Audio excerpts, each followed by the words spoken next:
I, 37M, have 3 girls, 8, 10, and 12. Their mother walked out on us for another man when our youngest was around 4. My ex still stays in contact, though, and pays child support. A few weeks ago while doing laundry, I saw red spots on my oldest's underwear. I asked her if she knew about it, and she cried and told me she tried to call her mom, but my ex didn't call back. She'd been stuffing toilet paper in her underwear, hoping that would work. I explained to her that periods are nothing to be ashamed of, and found some great resources online for us to review together. I took her to the store to pick out brands of feminine products she wanted to use. She picked Playtex Sport because she's a gymnast. After we were done, I decided I should do the same thing with my other 2. My 12 years old volunteered to be part of preparing them, and we made a whole night of it. It was wonderful. And I learned a lot. I even learned what a menstrual cup is, and how they benefit the environment. The other day, my ex called back. I'll usually arrange a video chat and leave the room so they can have some alone time, and when they're done chatting, I'll come back in to talk boring co-parenting stuff like school, bills, etc. This last time, my ex was furious with me for talking about periods with the girls. She shouted at me that I was sick and perverted. Why didn't I call her myself if I knew it was so urgent?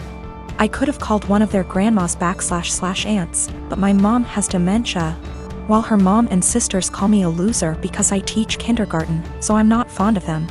My ex told me I was being immature and should have just toughed it out for the girls. This really pissed me off, so I shouted back that maybe if she wasn't such a deadbeat and answered her goddamned phone once in a while, she could have handled this.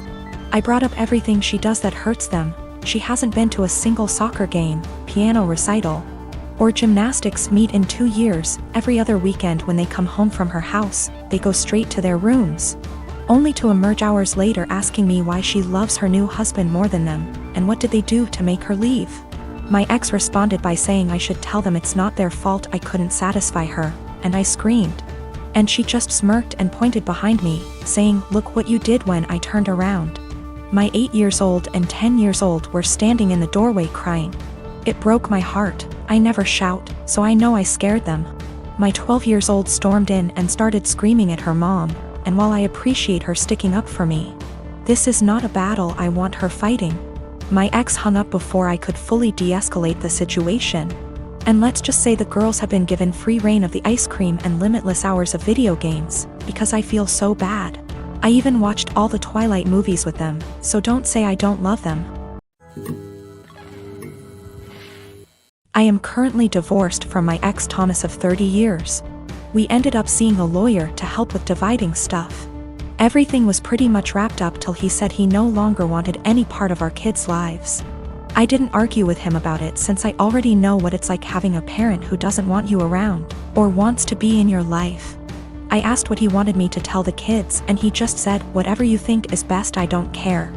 I don't want to parent anymore." Everything was in agreement and signed with no fuss. A few weeks later I get a call from my ex Mill asking if we could meet each other. When I came over she broke down crying and begging to let my ex see his kids again. I was confused about what she meant because not once did he contact me after meeting the lawyer. She went on about how my ex said he really missed them and that I was just a petty B*TCH for taking full custody. Also that he was crying for days about it. I told her my version of events and she called it BS, saying her son wouldn't lie like that, especially not about his kids. Then I decided to call him in front of her. He didn't know she and I were meeting that day. I said, "Hey, has a soccer game in a few days," which he did, and I was wondering if you wanted to go? I know he'd really love it and be happy to see you. He instantly said no. I already said I'm not doing this anymore. I asked, "Well, how do you think this is going to affect Denise, his mom?" She is over the moon about them.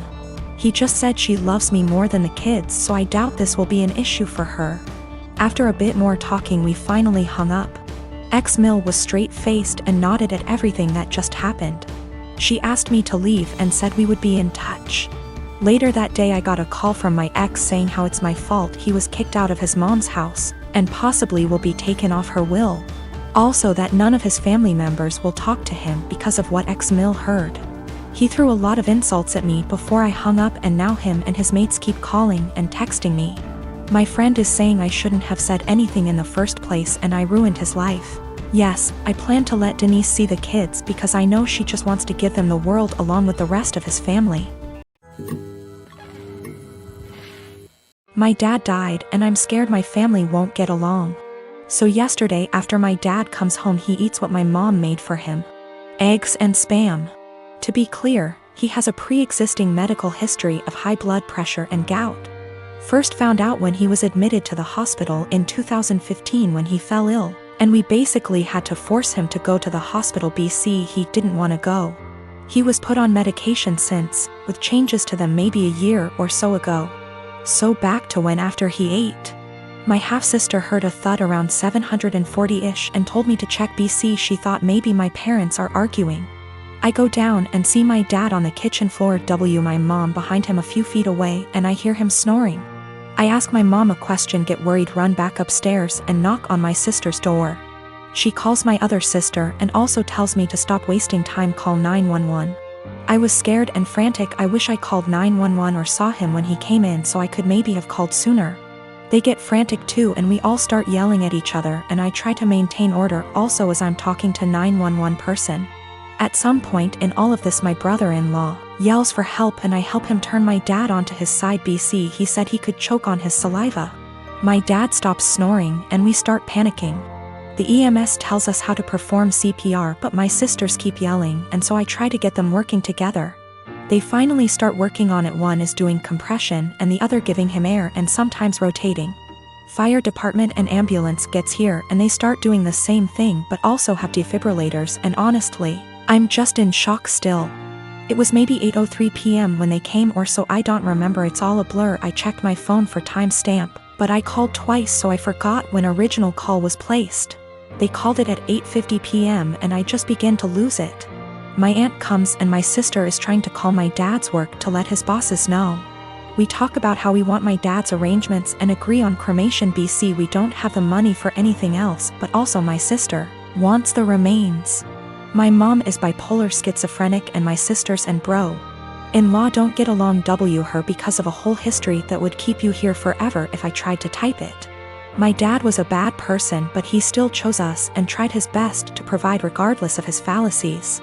He had my mom's back too, saying he wouldn't kick her out or place her in a mental home. My sisters kinda want that, I think, but I'm scared to talk about it. My mom is okay sometimes but also acts up. BC of her mental illness sometimes, and my dad and I were her constants regardless of what happened.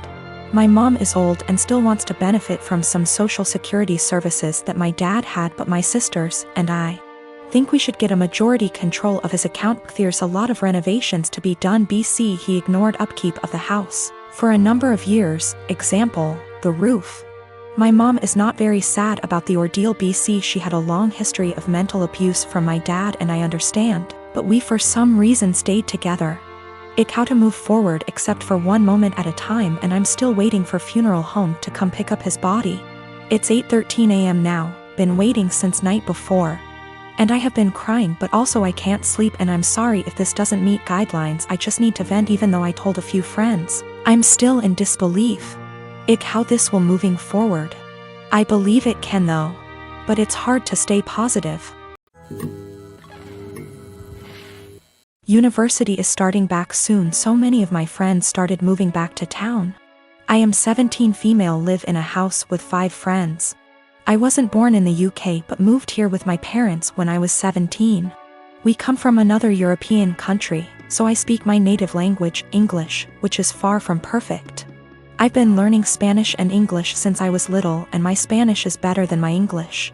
I don't have an obvious accent in English, people just assume that I am Canadian. We had a small party on Saturday and one friend brought his new girlfriend, Jess. Jess 20, and she's the reason why I am posting here. Jess made sure to let everyone know that she's a polyglot and speaks multiple languages. I was obviously impressed. I study modern languages, meaning that I'm learning Italian and German on top of Spanish.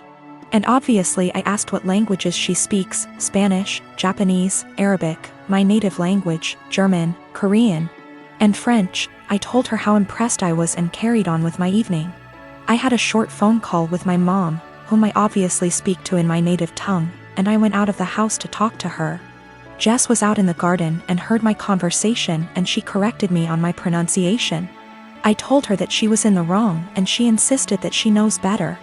I didn't fancy getting into any arguments, so I ignored her and went back inside saying whatever.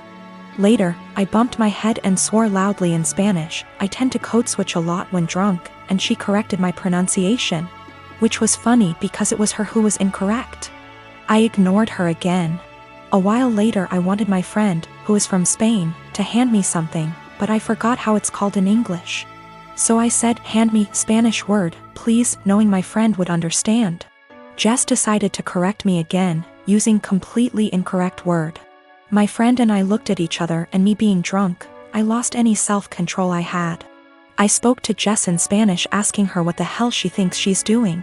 And she looked at me telling me that my Spanish was so wrong that she didn't understand a word. It wasn't but okay. So I told her the same thing in my native tongue. To which she replied with the same thing. I laughed at her and told her it's my native language and she really shouldn't lie about being a polyglot and correcting people when she doesn't actually speak those languages. She was fuming. She tried to grab her boyfriend's hand and leave with him, but he was too drunk to care and just said, "Told you to stop lying." I don't know how she got my number, but she called me this morning screaming what an asshole I am to humiliate her like that, and if she knew I spoke the language, she wouldn't have corrected me. I do feel bad now. I realize how humiliating this must have been for her, but on the other hand, she shouldn't have been lying.